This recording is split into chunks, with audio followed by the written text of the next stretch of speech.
வந்து விடிந்தும் விடியாத காலை பொழுதாக விளைந்த கலை அன்னமே.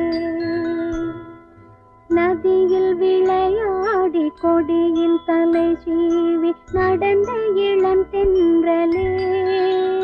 வளர்பொதிகை மலை தோன்றி மதுரை நகர் கண்டு பொலிந்த தமிழ் மன்றமே.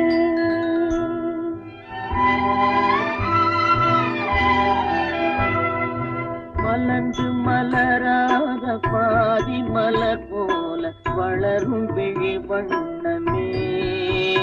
வந்து விடிந்தும் விடியாத காலை பொழுதாக விளைந்த கலை அன்னமே. நதியில்